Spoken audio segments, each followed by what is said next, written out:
जैसा भारत हमको चाहिए, 75 वर्ष आजादी के पूरे हुए, लेकिन हम अभी ऐसा नहीं कह सकते कि वैसा खड़ा हुआ। इसका कारण क्या है? संघ के निर्माता जो थे डॉक्टर हेडगेवार, वो इन चारों धाराओं में काम कर चुके थे। उनको हम जन्मजात देशभक्त, जैसा भारत हमको चाहिए, 75 वर्ष आजादी के पूरे हुए, लेकिन हम अभी ऐसा नहीं कह सकते कि वैसा खड़ा हुआ। इसका कारण क्या है? संघ के निर्माता जो थे डॉक्टर हेडगेवार, वो इन चारों धाराओं में काम कर चुके थे। उनको हम जन्मजात देशभक्त कहते हैं, क्योंकि बचपन से ही ये चिंगारी उनके मन में थी कि देश के लिए जीना चाहिए, देश के लिए मरना चाहिए। स्वयं बचपन में ही अनाथ हो गए थे, दरिद्रता में आगे बढ़ना पड़ा, लेकिन देश के लिए चलने वाले कामों में भाग लेना उन्होंने कभी नहीं छोड़ा। और विद्यार्थी के नाते उनका जो कर्तव्य था अपनी पढ़ाई अच्छी तरह से पूर्ण करना, उसमें अपने विद्यालय में पहले 10 में आना, ये भी कभी उनका छूटा नहीं। वंदे मातरम आंदोलन 1905-6 में जो हुआ, उस समय उन्होंने नागपुर के सारे विद्यालयों में उस आंदोलन का संगठन किया। जब इंस्पेक्टर लोग स्कूल इंस्पेक्शन के लिए आते थे तो हर क्लास में उनका स्वागत वंदे मातरम से होता था। चिढ़कर उन्होंने सारे विद्यालय बंद कर दिए। कौन इसके पीछे पता लगाने का प्रयास किया। 4 महीने स्कूल बंद रहे, पता नहीं लगा। अंत में कॉम्प्रोमाइज हो गया, जो अभिभावक गार्डियंस थे और सरकार इनमें, कि एक नॉमिनल अपॉलॉजी हो जाए स्कूल में एंटर करते समय गेट पर, और शिक्षक खड़ा रहे, वो पूछे गलत हुआ ना, माफी चाहते हो ना, तो मुंडी हिलाना, नॉमिनल अपॉलॉजी। स्कूल शुरू हुए, लेकिन 2 छात्र नागपुर के थे जिन्होंने ये भी करने का इनकार कर दिया कि भाई भारतवासी हम हैं, भारत माता हमारी, उसके स्वतंत्रता की बात को नकारना सपने में भी हम नहीं कर सकते। वो हमारा श्रद्धा स्थान है, वंदे मातरम कहना ये हमारा अधिकार है, और इसलिए हम सपने में भी उसको ना नहीं कर सकते, तो हम माफी कैसे मांगेंगे? तो स्वाभाविक वो दोनों रस्टिकेट हुए। उसमें एक डॉक्टर हेडगेवार थे जो बाद में डॉक्टर बने। फिर उस समय राष्ट्रीय विद्यालय चलते थे, उनमें जाके उन्होंने अपनी पढ़ाई पूरी करी। मैट्रिक में इस परिस्थिति में भी वो फर्स्ट क्लास में पास हुए। नागपुर के लीडर लोगों ने उनका ये स्पार्क देखकर, ये चिंगारी देखकर तय किया कि इनको कलकत्ता जाना चाहिए, मेडिकल पढ़ना चाहिए। मेडिकल की पढ़ाई का बहाना है, परंतु करना है वहां क्या? क्रांतिकारकों की कोऑर्डिनेशन कमेटी वहां है, अनुशीलन समिति, उससे संबंध स्थापित करना और क्रांति कार्य पश्चिम भारत में भी शुरू करना। तो उनकी योजना के अनुसार पास में पैसा न होते हुए भी चंदा करके जो थोड़ा जमा हुआ, उसके आधार पर डॉक्टर साहब कलकत्ता गए। किसी लॉज में जगह नहीं थी, तो अपने 2 मित्र एक कमरे में रहते थे, उनके बिस्तर के बीच की जगह में अपना बिस्तर लगाया और उन्होंने मेडिकल की पढ़ाई भी अच्छी तरह पूरी की, फर्स्ट क्लास में हो गए, और क्रांतिकारक समिति से संबंध भी स्थापित कर लिया। स्वर्गीय त्रैलोक्यनाथ जी चक्रवर्ती, स्वर्गीय रासबिहारी बसु, इनके लिखे पुस्तकों में उनका उल्लेख आता है। उनका कोड नेम कोकेन था। कोकेन चंद्र एक जीवित वास्तविक व्यक्ति थे जो चंद्रनगर में रहते थे, लेकिन उनके नाम से इनका वहाँ का चलता। सीआईडी को पता लगा तो कोकेन को अरेस्ट करने वो चंद्रनगर जाके उनको लेके आई, दूसरे को। ऐसी कहानी भी है वहाँ। ये सब उन्होंने किया, लेकिन क्रांतिकारक आंदोलन भी बंद हो गया। अनेक लूपहोल्स के कारण, अनेक कमियों के कारण अंग्रेज सरकार ने उसको दबाने में यश प्राप्त किया। इनकी मेडिकल की पढ़ाई भी पूरी हो गई। ₹3000 मासिक की एक नौकरी बर्मा में उनके लिए तैयार थी। प्रिंसिपल ने कहा, इन्होंने कहा मैं नौकरी करने के लिए नहीं आया हूं, मैं तो अपने देश के लिए काम करने वाला हूं, और इसलिए नागपुर वापस आए। चाचा जी ने विवाह के बारे में पूछा, चाचा जी को पत्र लिखा कि इस जीवन में मुझे दूसरा कोई काम करना नहीं है, क्योंकि उन्होंने प्रतिज्ञा की थी अनुशीलन समिति में प्रवेश करने के पहले कि यह जन्म मेरा देश के लिए है, अपने सुख का विचार अगले जन्म में करेंगे। और इसलिए कांग्रेस का जो आंदोलन चल रहा था उसमें उन्होंने भाग लिया। 1920 में उस आंदोलन का प्रचार करते समय जो भाषण किए, उसके चलते सेडिशन का मुकदमा उन पर चला, और उसमें उन्होंने अपना डिफेंस दिया। डिफेंस देते नहीं थे, लेकिन उन्होंने कहा कि मैं डिफेंस दूंगा तो कोर्ट में मेरा और एक भाषण होगा, पत्रकार वगैरह आएंगे, और एक बार मेरे प्रचार की मुझे संधि मिलेगी। और उन्होंने भाषण किया। वो भाषण करने के बाद जो जजमेंट आया, उसमें जज ने लिखा कि जिन भाषणों के कारण इनको आरोप लगा है इन पर, उन भाषणों से इनका बचाव का भाषण ज्यादा सेडिशियस है, क्योंकि उन्होंने यहीं से शुरुआत की कि अंग्रेज लोग हमारे ऊपर राज्य कर रहे हैं, ये किस कानून के तहत कर रहे हैं, उनको किसने अधिकार दिया। स्वतंत्रता तो प्रत्येक व्यक्ति का जन्मसिद्ध हक है। मैंने लोगों को यही बताया है, स्वतंत्रता प्राप्त करने के उपाय बताए हैं, किसी के विरोध में कुछ नहीं कहा है।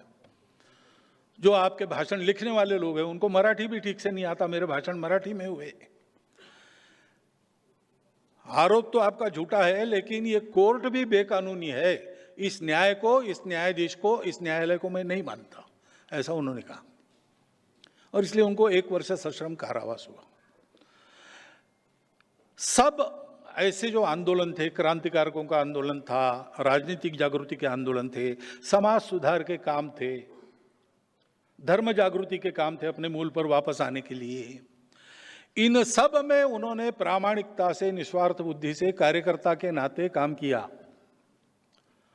कार्य पद्धति जान ली, कैसा काम करते हैं, समाज की स्थिति क्या है, ये करने से समाज में क्या होता है, ये सब उन्होंने जान लिया, अनुभव लिया। और इस लंबे समय के दौरान उनका इन सब काम में काम करने वाले जो श्रेष्ठ लोग थे, धुरीण थे, लीडर लोग थे, उनसे संपर्क आया, चर्चा भी हुई। उनकी यह सक्रियता संघ स्थापना के बाद भी कायम थी। संघ शुरू होने के बाद 1930 में जंगल सत्याग्रह हुआ। उस जंगल सत्याग्रह में भी वो संघ के सरसंघ चालक हो गए थे, उसको छोड़कर नया सरसंघ चालक नियुक्त करके आंदोलन में गए। वहां भी उनको 1 वर्ष सश्रम कारावास की सजा हुई। वो काटकर वापिस आए, फिर जो सरसंघ चालक बने थे उन्होंने अपना कार्यभार वापस कर लिया, फिर संघ का नेतृत्व किया। तो उनका अनुभव था। और इस दौरान सबसे बात हुई, सुभाष बाबू से, महात्मा जी से, लोकमान्य तिलक से, चंद्रशेखर आजाद, भगत सिंह, राजगुरु जी को तो महाराष्ट्र में अंडरग्राउंड उन्होंने रखा, नागपुर में रखा। बाद में लगा कि नागपुर सेफ नहीं उनके लिए, तो अकोला में भेजा। ये सब करते हुए इन सब लोगों से चर्चा होती थी, तो उनको ध्यान में आया कि सब लोगों को ऐसा लगता है कि हमारे उपाय अधूरे रहेंगे अगर इस समाज के जो कुछ दुर्गुण हैं, जो घुस गए हैं इसमें, उसको दूर न किया जाए। क्योंकि एक बात तो स्वतः सिद्ध है कि देश को बड़ा करना है, देश को स्वतंत्र करना है, कुछ भी करना है, तो नेताओं के भरोसे, संगठनों के भरोसे नहीं होता। वो सहायक जरूर होते हैं,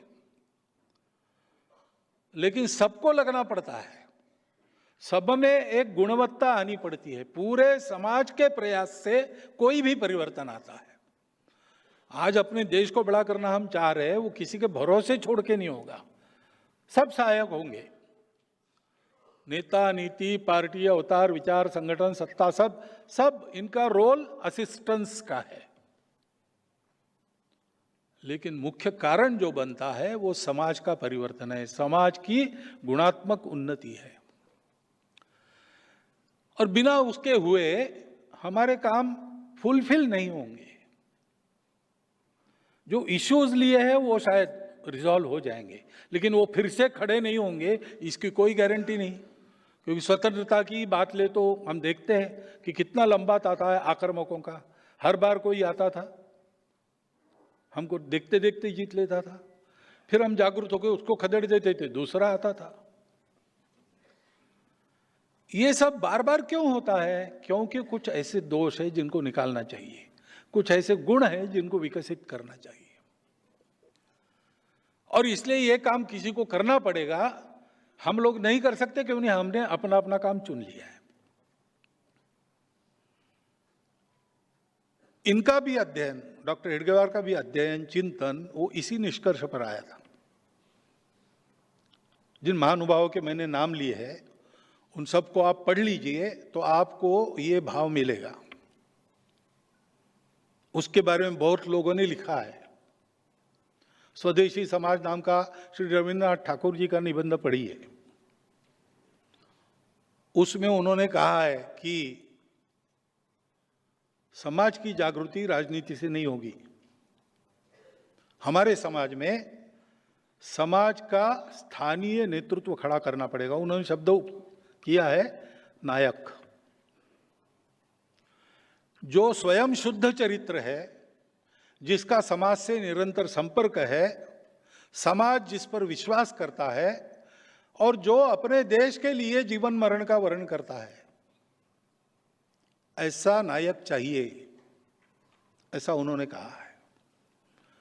इतने बड़े खंडप्राय देश में गांव-गांव में, गली-गली में ऐसा नायक चाहिए जिसके जीवन से एक वातावरण बनता है, वातावरण में समाज अपनी कृति बदलता है। ऐसे नायकों का निर्माण होना चाहिए। रविन्द्रनाथ ठाकुर ने स्वदेशी समाज में बहुत स्पष्ट रूप से यह बताया है।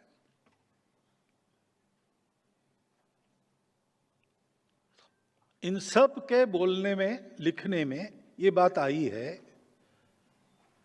कि राष्ट्र को खड़ा करना है तो अपना राष्ट्र नया नहीं बनाना है। हमारे यहाँ पहले से हिंद स्वराज में गांधी जी ने लिखा है कि युवा वृद्ध को प्रश्न पूछता है कि अंग्रेजों के आने के कारण रेल लाइन वगैरह आ गई, सारा देश एक बन गया।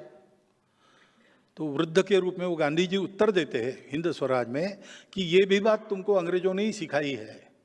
अंग्रेजों के आने के बहुत पहले हमारा देश एक था। तो हमारे देश का अस्तित्व ये बहुत प्राचीन है। परिस्थितियां बदलती है,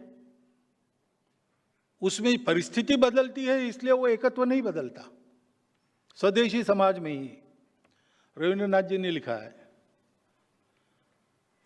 कि कोई नया व्यक्ति हम में आने से हम भारत के लोग डरते नहीं, क्योंकि सबके प्रति अपनेपन का हमारा स्वभाव है। इस देश में हिंदू, मुसलमान, बौद्ध आदि आदि आपस में संघर्ष नहीं करेंगे।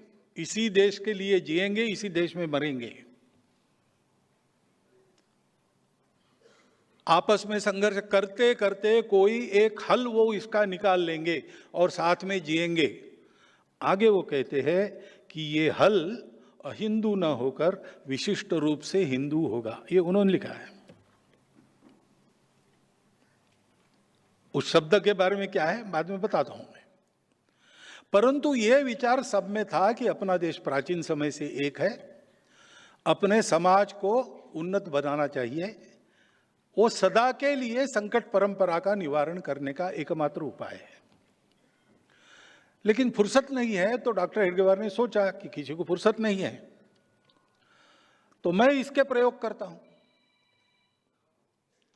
ये बात उन्होंने त्रैलोक्यनाथ चक्रवर्ती जी को बहुत पहले 1911 से 14 वो कलकत्ता में रहे शायद, उस समय बताई थी। और नागपुर वापस आने के बाद मेडिकल की पढ़ाई पूरी करके आंदोलनों में भाग लेते लेते उन्होंने इसके कई प्रकार के प्रयोग किए कि ये कैसे हो सकता है, संपूर्ण देश को जोड़ा कैसे जा सकता है, संपूर्ण देश को बड़ा कैसे किया जा सकता है, देश के व्यक्ति में गुणवत्ता का निर्माण कैसे किया जाता है। इसके अनेक प्रयोग किए उन्होंने भारत सेवाश्रम संघ के काम को देखा था। वो जिस अनुशीलन समिति के सदस्य थे, उनके भी कई ऐसे मनुष्य निर्माण के कार्यक्रम चलते थे। ये सारा अनुभव लेकर उन्होंने एक चिंतन किया, एक उपाय निकाला, उसका प्रयोग किया। और उस प्रयोग के यशस्वी होने के बाद उसकी चर्चा की। उनके जो तरुण साथी सार्वजनिक जीवन में सक्रिय तो थे ही, तो बहुत सारे तरुण उनके व्यक्तित्व के कारण उनके साथ रहते थे, उनसे चर्चा की और 1925 में घोषणा की।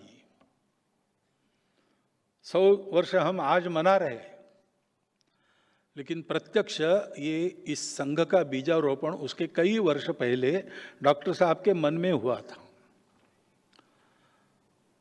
मन में उस बीज ने एक आकार धारण किया, अंदर एक अंकुर धारण किया और 1925 के विजयादशमी के बाद डॉक्टर साहब ने घोषणा की कि आज से यह संघ हम प्रारंभ कर रहे हैं। उद्देश्य उन्होंने कहा संपूर्ण हिंदू समाज का संगठन। अब यहां प्रश्न खड़ा होता है, बाकी लोगों को क्यों छोड़ा? तो पहली तो बात है कि जिनको हम हिंदू समाज कहते हैं आजकल, हिंदू समाज, हिंदू नाम लगाना जिसको है, उसको इस देश के प्रति जिम्मेवार रहना पड़ेगा। ये रिस्पॉन्सिबल समाज है, क्योंकि इसको नाम मिला है, इस देश के लोगों को वो नाम मिला है, बहुत पहले मिला है। महावीर प्रसाद जी द्विवेदी है, उन्होंने लिखा है कि जरतुष्ट्र के काल में बाहर के लोगों ने हमको ये नाम दिया, हमको तो जरूर नहीं थी अलग नाम की। हमने अपना धर्मशास्त्र लिखा तो मानव धर्मशास्त्र यही उसका नाम है, क्योंकि हमारे यहां यही कहते थे हम, माता च पार्वती देवी, पिता देवो महेश्वरा, बांधवा शिवभक्ताश्च, स्वदेशो भुवनत्रया, या अयम निजः परो वेति, गणनाम लघुचेतसाम, उदार चरितानाम तु वसुधैव कुटुंबकम। हम मनुष्यों में अंतर नहीं करते थे, सारे मानव। विचार तो हमारा ऐसा था कि व्यक्ति, मानवता, सृष्टि, ये सब परमात्मा के कारण जुड़ी है, एक दूसरे से संबंधित है। एक का जो होता है वो दूसरे पर भी परिणाम करता है, और इसलिए मनुष्य को अपने विकास का विचार करना है तो इन तीनों के विकास में अपना विकास है, ये मानकर अपने विकास का प्लान करना पड़ता है। ये इस देश का स्वभाव है। तो हमको अलग नाम की जरूरत नहीं थी। लेकिन जरतुष्ट्र वहां गए, उनको पूछा गया कौन हो, तो उन्होंने कहा कि हमारे पूर्वज किर्गिस्तान में भारत से गए थे, सिंधु नदी के उस पार से गए थे। अब उस समय ईरान के लोग सिंधु नदी के उस पार वालों को हनत कहते थे, उसका हनदू हो गया, हिंदू हो गया। ये एक कथा है। दूसरी कथा है कि ऐसा कहने के बाद ईरान के लोगों ने इस्राएल के लोगों के पूछने पर यहूदियों को कहा कि हमारा एक हिंदू गुरु है, और वो बात घूमते घूमते अपने पश्चिम किनारे पर व्यापार के जरिए आ गई। व्यापारियों ने पकड़ा वो शब्द, लेकिन ठीक है, उनको इस शब्द से क्या करना है, सौदा पटने से काम है, व्यापार चलता रहा। इंटेलेक्चुअल लोगों के पास वो आ गया, तब अपने पुराणों में आ गया, तम देव निर्मितम देशम हिंदुस्थानम प्रचक्षते। लोक भाषा में आने को बहुत समय लगा, और लोक भाषा में जो शब्द आते हैं वो संतों की पकड़ में आते हैं। इसलिए गुरु नानक देव जी के वाणी में पहले ये मिलता है, हिंदुस्तान खसमाना किया, तुर्कस्तान खसमाना, खुरासान खसमाना किया, हिंदुस्तान डराया। वो उन्होंने वर्णन किया है बाबर के अत्याचारों का, और कहा है कि न हिंदू महिलाओं का शील बचा, न मुस्लिम महिलाओं की अस्मत बची। अब ये सोचते तो ध्यान में बात आती कि उन्होंने दो क्यों शब्द उपयोग किए, क्योंकि जैसे उस समय मुसलमान थे हमारे देश में, हमारे देश के कन्वर्टेड मुसलमान थे। लेकिन दूसरी तरफ मुसलमान क्यों कहा होगा, तो स्वाभाविक है, अल्लाह को मानते हैं, कुरान को मानते हैं, पैगंबर साहब को मानते हैं, वही होते हैं मुसलमान। तो हिंदू कहने से कोई मान्यता नहीं है। एक ईश्वर को मानने वाला हिंदू नहीं है। नहीं, ईश्वर के अनेक रूप है हिंदुओं में, 33 करोड़ है ऐसा कहते हैं।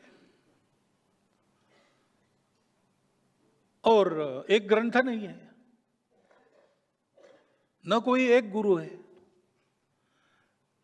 तो अनेक थे उस समय, बौद्ध थे, जैन थे, शैव थे, शाक्त थे, अनेक प्रकार के पंथ संप्रदाय, रिलीजन्स अनेक थे। लेकिन एक स्वभाव था जो इन सबको जोड़ता था। वो स्वभाव ये था कि इन सबको स्वीकार करते थे। विश्व में जितने तरीके हैं पूजा के, वो सब एक ही जगह पहुंचेंगे, कोई तरीका गलत नहीं है। हाँ, ये हो सकता है कहीं देर से पहुंचेंगे, कहीं जल्दी पहुंचेंगे, कोई तरीका बड़ा सरल है, कोई तरीका बड़ा जटिल है। रुचिनाम वैचित्र्यात ऋजु कुटिल नाना पथयुताम। मनुष्य अलग अलग होते हैं, बुद्धि अलग अलग होती है, रुचि अलग अलग होती है। रुचि के वैचित्र्य के कारण ऋजु कुटिल अनेक प्रकार के रास्ते होते हैं। अब यहां इस सभागृह में आने के लिए कहां से चले, एक ही रास्ता थोड़ी था। जहां से चले वैसा रास्ता था, और कोई रास्ता ठीक भी था, कोई रास्ता खराब भी था।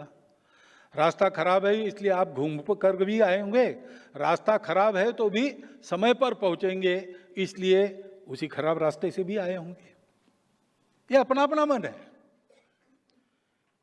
ऐसे अनेक पथ है। रुचि नाम वैचित्र्यात ऋजु कुटिल नाना पथयुताम। नृणाम यानी आदमियों का एको गम्या, एक ही जगह जाना है सबको।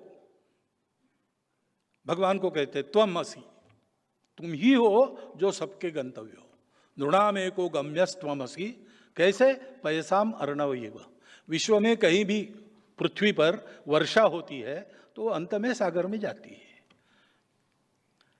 ये श्रद्धा रखने वाले सबको उन्होंने एक नाम दिया, हिंदू। तो हिंदू यानी क्या? इसमें जो विश्वास करता है, अपने अपने रास्ते से चलो भाई, अपना जो रास्ता मिला है स्वाभाविक रूप से उस पर श्रद्धा रखो, बदलो मत, दूसरों को बदलो मत। इस पर श्रद्धा रखो, दूसरों की भी श्रद्धा है, उसका पूर्ण सम्मान करो, उसका स्वीकार करो, उसका अपमान कभी मत करो। और रास्तों को लेकर झगड़ा मत करो, आपस में मिलजुल कर चलो। ये परंपरा जिनकी है, ये संस्कृति जिनकी है, वो हिंदू है। और ये परंपरा संस्कृति ऐसी क्यों बनी? इसका कारण भारतवर्ष है। भारत का भूगोल ऐसा था कि हम प्रोटेक्टेड थे चारों तरफ से। पहले आक्रमक आते ही नहीं थे, कौन आएगा? सागर लांघकर कौन आएगा? वो जहाज नहीं थे, तो इतनी बर्फीली चोटियां लांघकर कौन आएगा? पूरा सैन्य लेकर तो नहीं आ सकता। इसलिए हम सुरक्षित थे। और अंदर भरपूर था, जनसंख्या भी इतनी नहीं थी जितनी आज है। और इसलिए सब लोग इस वृत्ति के बने कि भाई मिलजुल कर रहो, फालतू झगड़ा क्यों करते हो? दुनिया को शायद परिस्थिति मिली होगी स्ट्रगल फॉर एग्जिस्टेंस और सर्वाइवल ऑफ द फिटेस्ट इसकी, लेकिन हमारे प्राचीन समय में भारत में ये स्थिति नहीं थी। There was no struggle, it was abundant for everybody. और जो परंपरा थी उसमें संयम था, इसलिए देयर वॉज अबंडेंस। तो झगड़ा क्यों करना है? क्यों नहीं करना है? क्यों? जीना है ना, तो मिलजुल कर जी सकते हैं, झगड़ा कौन करेगा? और इसलिए हमको फुर्सत भी मिली, हमको सुरक्षा भी मिली, हमको समृद्धि भी मिली। तो हमने जो एक ह्यूमन सर्च सारी दुनिया में चलता है, और दुनिया बाहर का देखकर रुक गई, जो दिखता है उसके आगे कुछ नहीं है, माइक्रोस्कोप लगाओ तो ज्यादा दिखता है, उसके परे कुछ नहीं है। ऐसा सोच के दुनिया रुक गई। हम वहां रुके नहीं, हमने दृष्टि को अंदर कर लिया और अपने अंदर की सत्य को खोजा हमने, और उसने हमको बताया कि सर्वत्र एक ही है, दिखता अलग अलग है, सब एक है। और इसलिए अपना स्वाभाविक धर्म क्या है? समन्वय, संघर्ष नहीं। तो ये जो संस्कृति थी, उस संस्कृति का उपजाव क्यों हुआ? वो इसी के कारण हुआ है। और इसलिए उस मातृभूमि के प्रति भक्ति है। माँ ने हमको अन्न पोषण केवल इतना नहीं दिया, संस्कार दिए है। भारत माता ने हमको ये संस्कार दिया है, वो हमारी माँ है। और ये केवल कपोलकल्पित बात नहीं है, इसके आधार पर प्राचीन समय से हमारे पूर्वज जीते आए हैं। ऐसा जीवन खड़ा करने के लिए उन्होंने खून पसीना सब बहाया, प्राणदान भी किया है। इस भूमि के संरक्षण संवर्धन के लिए भी बलिदान दिया है, परिश्रम किया है। वो इतिहास हमको प्रेरणा देता है, वो पूर्वज हमारे पूर्वज है। इनको मानने वाला वास्तव में हिंदू है। लेकिन जब संघ शुरू हुआ तब ये परिस्थिति थी कि ऐसे सब लोग अपने आप को हिंदू नहीं कहते थे, और आज भी नहीं कहते कुछ लोग। तो हिंदू के हम प्रकार मानते हैं, जो जानते हैं वो हिंदू है, उनको गौरव है। जो जानते हैं वो हिंदू है, लेकिन गौरव क्या करना भाई, दुनिया में होते हैं, हम हिंदू है, चलो। और जो जानते हैं लेकिन किसी कारण नहीं कहते, कारणों में नहीं जाता, नहीं कहते। और जो जानते नहीं है कि वो हिंदू है, लेकिन ऐसे लोगों को भी जो जानते नहीं है, हिंदवी कहने से बुरा नहीं लगता, भारतीय कहने से बुरा नहीं लगता। सनातन का भी कुछ लोग स्वीकार करते हैं। ये शब्द क्या है? समानार्थी शब्द है।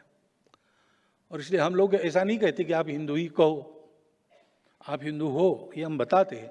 नहीं भाई, हम हिंदवी है, हम भारतीय है, ठीक है। इसका कंटेंट समझो। इन शब्दों के पीछे केवल शब्दार्थ नहीं है, एक कंटेंट है। वो कंटेंट जियोग्राफिकल नहीं है। उस कंटेंट में एक भक्ति है भारत माता की। उस कंटेंट में एक परंपरा है पूर्वजों की, जो हम सबकी समान है। डीएनए को भी देखो, वही है।